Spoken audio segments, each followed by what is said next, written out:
CPM പാർട്ടിക്ക് വലിയൊരു തിരിച്ചടി ഉണ്ടായിരിക്കുന്നു. അതായത് പുനർജനി കേസുമായിട്ട് ബന്ധപ്പെട്ട് മുഖ്യമന്ത്രി ഇപ്പോഴത്തെ നമ്മുടെ മുഖ്യമന്ത്രിയായിട്ടുള്ള VD സതീഷിന് ക്ലീൻ ചിറ്റ്. അതായത് സതീഷിനെതിരെ തെളിവൊന്നുമില്ല, അതുകൊണ്ട് സതീഷിനെതിരെയുള്ള കേസുകളെല്ലാം അവസാനിപ്പിച്ചതായി ആഭ്യന്തരമന്ത്രി രമേശ് ചെന്നിത്തല അറിയിക്കുകയും ചെയ്തിട്ടുണ്ട്.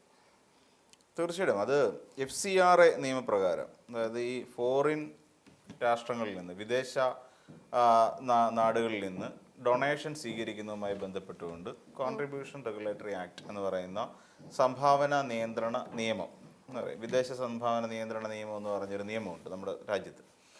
അപ്പോൾ ആ നിയമം അനുസരിച്ചിട്ട് ഒരു ജനപ്രതിനിധി, അപ്പം അത് MLA ആകാം, MP ആകാം, അപ്പം ആർക്കും ഈ വിദേശത്ത് നിന്ന് സംഭാവന സ്വീകരിക്കുന്നതിന് നിയന്ത്രണമുണ്ട്.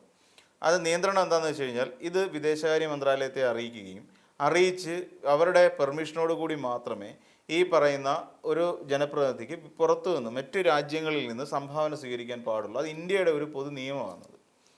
എന്നാൽ ഈ ഒരു നിയമം VD സതീശൻ ലംഘിച്ചു എന്ന് ചൂണ്ടിക്കാണിച്ചുകൊണ്ടാണ് വലിയ വിവാദം ഉണ്ടാകുന്നത്. 2018 നമ്മുടെ പ്രളയം ആഞ്ഞടിച്ചൊരു കാലമായിരുന്നു 2018. ഈ 2018 ബന്ധപ്പെട്ടുകൊണ്ട് പറവൂർ മേഖലയിൽ, അതായത് ഇദ്ദേഹത്തിൻ്റെ മണ്ഡലം പറവൂരാണല്ലോ, ഈ പറവൂർ മേഖലയിൽ ഒരുപാട് വീടുകൾക്ക് നാശനഷ്ടം സംഭവിച്ചു. അവിടെ അതുവഴി ചാലക്കുടി പുഴ കടന്നു പോകുന്നുണ്ട്. അപ്പോൾ ആ പുഴ പൊങ്ങിയതിനെ തുടർന്ന് ആ ഭാഗങ്ങളിൽ ഒരുപാട് പേർക്ക് വീടിന് നാശനഷ്ടം ഉണ്ടായി. വീട് പലപ്പോഴും ഭാഗികമായും പൂർണ്ണമായും നഷ്ടപ്പെട്ടു പോവുക, നശിച്ചു പോകുന്നു. അപ്പോൾ അവരുടെ ചിലരുടെ ജീവനോപാധിക്ക് വലിയ പ്രശ്നമുണ്ടായി. അപ്പോൾ ഇതൊക്കെ ഒന്ന് മാനേജ് ചെയ്യുന്നതിന് വേണ്ടിയിട്ട്, അപ്പോൾ ഇതൊക്കെ ഒന്ന് പുനർനിർമ്മിച്ച് നൽകുന്നതിന് വേണ്ടിയിട്ട് മണപ്പാട്ടിൽ ഫൗണ്ടേഷൻ എന്ന് പറയുന്ന പിന്നെ വേറെ 2 സംഘടനകളുമായി ചേർന്നിട്ട് ഒരു പദ്ധതി രൂപീകരിച്ചു. ആ പദ്ധതിയാണ് പുനർജനി എന്ന് പറയുന്ന പേരിൽ അറിയപ്പെടുന്നത്. ഈ പുനർജനി പദ്ധതി രൂപീകരിച്ചുകൊണ്ട് VD സതീശൻ വിദേശയാത്ര നടത്തി. UK, അതായത് ഒരു UK സെറ്റിൽ ചെയ്ത ഒരു തിരുവനന്തപുരം സ്വദേശിനിയുടെ ക്ഷണപ്രകാരം അദ്ദേഹം UK യിലേക്ക് പോയി അവിടെ നിന്നുകൊണ്ട് ഇങ്ങനെ പലരെയും സഹായിക്കാൻ വേണ്ടിയിട്ടാണ് എന്നും പലർക്കും അവർക്ക് വേണ്ട ജീവിത സഹായം ചെയ്തു കൊടുക്കാൻ വേണ്ടിയിട്ടാണ് എന്ന് പറഞ്ഞുകൊണ്ട് അവിടെ നിന്ന് 500 പൗണ്ട് എന്നുള്ള നിലയിൽ പലരുടെയും കയ്യിൽ നിന്നും പണം ആവശ്യപ്പെടുന്ന വീഡിയോ പുറത്തിറങ്ങി. സതീശൻ അത് പിന്നീട് നിയമസഭയിൽ നിഷേധിച്ചു. ഞാൻ അങ്ങനെ പൈസ ചോദിച്ചിട്ടില്ല എന്ന നിലയിൽ സതീശൻ അത് നിഷേധിച്ചു എങ്കിൽ തന്നെയും വാസ്തവം അങ്ങനെയാണ്. അങ്ങനെ VD സതീശൻ അത് ചോദിക്കുകയും ഒടുവിൽ അത് ആ പണം ലഭിക്കുകയും ചെയ്തു. അങ്ങനെ ഏകദേശം 22,000 ചില്ലുവാനം പൗണ്ട്, നമ്മുടെ എനിക്കൊന്ന് 22,500 അങ്ങനെ എന്തോ തുകയുടെ അത്രയും പൗണ്ട് നമ്മുടെ രാജ്യത്തേക്ക് സംഭാവനയായി കിട്ടിയെന്നുള്ളതാണ്. അപ്പോൾ ഇതുമായി ബന്ധപ്പെട്ടുകൊണ്ട് ഏകദേശം ഒരു 19,20,00,000 കൂട്ടിക്കും, അത്രയും തുകയാണ് അവിടെ നിന്ന് ഫണ്ടായിട്ട് വന്നതെന്നാണ് പറയപ്പെടുന്നത്. അപ്പോൾ ഈ തുക പിന്നീടല്ലാതെ പിന്നെ പലയിടത്തുനിന്നും പിരിച്ചത്, ഇത് പറയപ്പെടുന്നത് ഈ ഒരു സംഭവം മാത്രമാണ്. അപ്പോൾ അങ്ങനെ ഈ സതീശൻ ഇത് കൊണ്ടുവന്നു ഫണ്ട്. പിന്നീട് ഇവിടെ ചാലക്കുടി സ്വദേശിയായ ഒരു ചെറുപ്പക്കാരനും അല്ലെങ്കിൽ ഒരു പൊതുപ്രവർത്തകനും എല്ലാവരും കൂടെ ചേർന്നിട്ട് ഇത് ഹൈക്കോടതിയിൽ എത്തിച്ചു. അപ്പോൾ ഹൈക്കോടതിയിലെത്തി CBIക്ക് കേസ് അന്വേഷണം വിടണമെന്ന് പറയണം. അപ്പം CBIയിലേക്ക് കേസ് അന്വേഷണം പോകുന്നു. അപ്പം CBIക്ക് വേണ്ട അതിന് മുമ്പായിട്ട് വിജിലൻസിൻ്റെ ഒരു പ്രാഥമിക അന്വേഷണം ഇവിടെ കേരളത്തിൽ നടക്കുന്നു. ആ പ്രാഥമിക അന്വേഷണത്തിനൊടുവിൽ കണ്ടെത്തിയ ഒരു പ്രധാനപ്പെട്ട കാര്യം, ഇവിടെ ഇപ്പോഴാണ് അതിൻ്റെ വിജിലൻസിൻ്റെ റിപ്പോർട്ട് വരുന്നതിൽ VD സതീശൻ തെറ്റ് ചെയ്തിട്ടില്ല എന്നുള്ള കണ്ടെത്തി. അപ്പോൾ VD സതീശനെ ഈ കാര്യത്തിൽ FCRA നിയമപ്രകാരം VD സതീശനെ കുരുക്കാൻ കഴിയില്ല എന്നുള്ളത് വിജിലൻസിൻ്റെ ഒരു റിപ്പോർട്ടിൽ പറയുന്നതായിട്ട് രമേശ് ചെന്നിത്തല വ്യക്തമാക്കുന്നുണ്ട്. അത് ആഭ്യന്തര വകുപ്പ് മന്ത്രി അദ്ദേഹമാണല്ലോ. ഇപ്പോൾ ഇതിൽ നമ്മൾ മനസ്സിലാക്കേണ്ട കാര്യം, ഈ ശരിക്കും പറഞ്ഞാൽ VD സതീശൻ്റെ അക്കൗണ്ടിലേക്ക് ₹1 വന്നിട്ടില്ല. അതായത് വിദേശ ഫണ്ട് വരണം.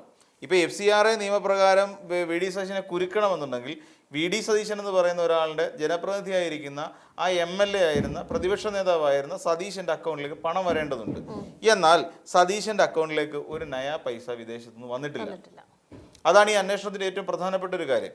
ഈ പണം വന്നിട്ടുമില്ല. വന്ന പണമല്ലേ ഉള്ളൂ മറിച്ചു എന്ന് പറയാൻ കഴിയുന്നത്. ഇപ്പം സതീശൻ്റെ അക്കൗണ്ടിൽ ഇപ്പോൾ ഒരു ₹10 കോടി വന്നു എന്നിരിക്കുക. ഈ എന്നിട്ട് ഈ വീട് വെക്കാതെ അല്ലെങ്കിൽ വീടോ അല്ലെങ്കിൽ ഈ പറയുന്ന ആൾക്കാർക്ക് പിന്നെ കാര്യങ്ങൾ ചെയ്തു കൊടുക്കാതിരുന്നാൽ സതീശൻ അഴിമതിക്കാരനാവും. എങ്ങനെ അഴിമതിക്കാരനാവും? ഈ ₹10 കോടി അയാളുടെ അക്കൗണ്ടിൽ ഉണ്ടായിരുന്നു. ഇത് അദ്ദേഹം വേറെ വക മാറ്റി ചെലവഴിച്ചു. ആ തുക വേറെ ചെലവഴിച്ചു. പക്ഷേ ഇപ്പം നിലവിലത്തെ സാഹചര്യം അനുസരിച്ച് അങ്ങനെ ഒരു തുക 500 പൗണ്ട് പോയിട്ട് £1 പോലും അല്ലെങ്കിൽ ₹1 പോലും VD സതീശൻ്റെ പിന്നെ വ്യക്തിപരമായ അക്കൗണ്ടിലേക്ക് എത്തിയിട്ടില്ല.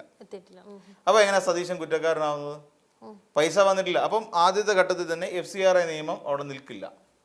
FCRA ഉപയോഗിച്ച് സതീശനെ പൂട്ടാൻ പറ്റില്ല. 2, ഇനി പണം വന്നാലല്ലേ ഉള്ളൂ അഴിമതി കാണിച്ചു എന്ന് പറയാൻ പറ്റുള്ളൂ. ഇല്ലാത്ത പണത്തിന് എങ്ങനെ അഴിമതി കാണിക്കുന്നത്? ഇല്ലാത്ത പണം വീട് വെച്ച് കൊടുത്തില്ല എന്ന് വെച്ചോളൂ, പണം വീട് വെച്ച് കൊടുത്തില്ല. പക്ഷെ അപ്പോഴും നമ്മൾ ആലോചിക്കേണ്ട കാര്യമുണ്ട്, ബാക്കിയുള്ള രേഖകൾ പരിശോധിക്കുമ്പോൾ 230ഓളം വരുന്ന വീടുകൾ അവിടെ പൂർണ്ണമായി നിർമ്മിച്ചു നൽകി. അപ്പം ബാക്കി കുറച്ച് വീടുകൾ കൂടി അതിന്റെ ഭാഗികമായ നിർമ്മാണ പ്രവർത്തനങ്ങൾ നടത്തി. അങ്ങനെ മൊത്തം 280 വീടുകൾ VD സതീശന്റെ ഈ പുനർജനി പദ്ധതി പ്രകാരം അല്ലെങ്കിൽ ഈ പുനർജനി പദ്ധതി പ്രകാരം ഈ മണപ്പാട്ടിൽ ഫൗണ്ടേഷനും അതുപോലെ മറ്റ് 2 സംഘടനകളും കൂടെ ചേർന്ന് അവിടെ വെച്ചു കൊടുത്തു.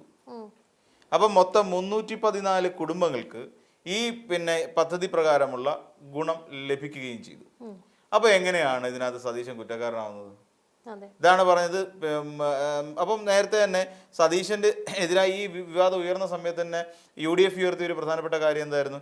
ഇത് രാഷ്ട്രീയ പ്രേരിതമാണ്. ഇപ്പോൾ രാഷ്ട്രീയ പ്രേരിതമാണെന്നുണ്ടെങ്കിൽ ഇങ്ങനൊരു ഈ പറയുന്ന ഒരു സ്ഥാപനത്തെ ഉപയോഗിച്ചുകൊണ്ട് ഇങ്ങനൊരു തെറ്റായ ആരോപണം ഉന്നയിച്ചു കൊണ്ടുവന്നു. അപ്പൊ ഈ പറയുന്ന ഇതിനെതിരെ നടപടിയൊന്നും ഉണ്ടാവത്തില്ല ഇനി? ഇതിന് വേണമെന്നുണ്ടെങ്കിൽ ഡിഫമേഷനൊക്കെ പോവാം VD സതീശൻ. പിന്നെ നല്ല വിജിലൻസിൽ ഇപ്പം അതിൻ്റെ ഒന്നും ആവശ്യം വരത്തില്ല. കാര്യം ഒരു ഔദ്യോഗിക പദവിയിൽ ഇരിക്കുന്ന ഒരാളാണ്. ഒരു ഔദ്യോഗിക പദവിയിൽ ഇരിക്കുന്ന ഒരാൾക്കെതിരായി ഇതൊരു കോടതിയിലേക്ക് പോയ കേസാണ്. അത് കോടതിയിലേക്ക് കേസാണ് പോയത്. കേസ് പോകുന്നു, വിജിലൻസ് അന്വേഷണം വരുന്നു. വിജിലൻസ് അന്വേഷണത്തിൽ കുറ്റക്കാരനല്ല എന്ന് തെളിയുന്നു.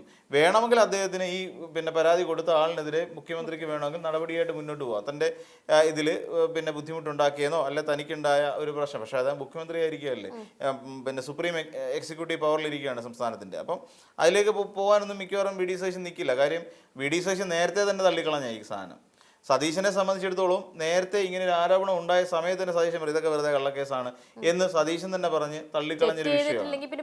പേടിക്കേണ്ട ആവശ്യമില്ല. അപ്പോൾ അങ്ങനെ ഇത് ശരിക്കും പറഞ്ഞാൽ ഇപ്പോൾ LDFന് വല്ലാതെ ഇത് ഇതിലാക്കി, ഭീതിയിലാഴ്ത്തി, അല്ലെങ്കിൽ LDFനെ വല്ലാണ്ട് ഞെട്ടലുളവാക്കി എന്ന് പറയുന്നതാവും ശരി.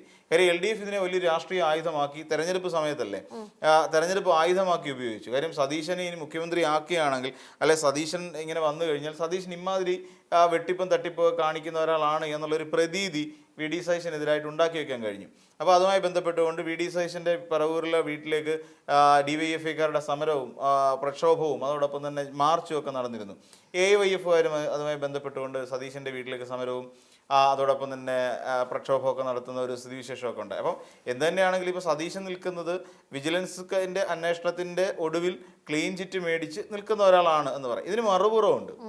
ഇതിൻ്റെ ഒരു മറുപുറം എന്ന് പറഞ്ഞു കഴിഞ്ഞാൽ ഇപ്പം ഈ റിപ്പോർട്ട് വന്നതും ഇപ്പം ഭരിക്കുന്ന ആരാണ്? UDF ആണ്. UDF ഭരിക്കുന്നതുകൊണ്ട് തന്നെ ആരുടെ പോലീസും വിജിലൻസുമാണ്? UDFന്റെ പോലീസും വിജിലൻസുമാണ്. അപ്പോൾ അവർക്ക് വേണമെങ്കിൽ ഈ രീതിയിൽ റിപ്പോർട്ടിനെ വേണമെങ്കിൽ വളച്ചൊടിക്കാമായിരുന്നു.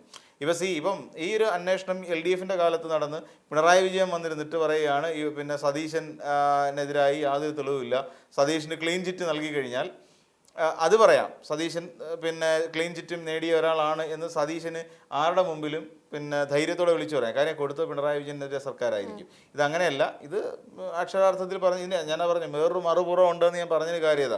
ആ റിപ്പോർട്ട് എങ്ങനെ ഉണ്ടായി എന്നുള്ളത്, റിപ്പോർട്ട് കൃത്രിമം നടന്നിട്ടുണ്ടോ എന്നുള്ളതൊക്കെ വേണം പിന്നീട് എപ്പോഴെങ്കിലും രാഷ്ട്രീയമായി ഉന്നയിക്കപ്പെടാൻ കഴിയുന്ന ചില വിഷയങ്ങൾ മാത്രമാണെന്നുള്ളതാണ്. അപ്പൊ ഇനി ഇത് തലവെക്കാൻ സാധ്യതയുണ്ടെന്ന്? ഇത് മിക്കവാറും തലവെക്കാനുള്ള സാധ്യതയുണ്ട്. ഇതിനെ വേറൊരു രാഷ്ട്രീയ ആയുധമാക്കി മാറ്റാം. ഇതൊരു വേറെ രാഷ്ട്രീയ ആയുധം തന്നെയാണ്.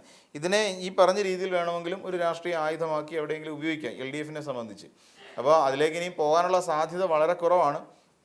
വിജിലൻസിൻ്റെ റിപ്പോർട്ടാണ് വന്നത്. ആ വിജിലൻസിൻ്റെ റിപ്പോർട്ട് വന്ന് ഇങ്ങനെ അന്വേഷണത്തിൽ യാതൊരു സംശയവും സതീശനെതിരെ ഉയർത്താൻ കഴിയുന്നില്ല എന്നുണ്ടെങ്കിൽ സ്വാഭാവികമായിട്ടും ആ കേസ് അവസാനിച്ചു എന്നുള്ള നിലയിൽ തന്നെ പോകേണ്ടി വരും.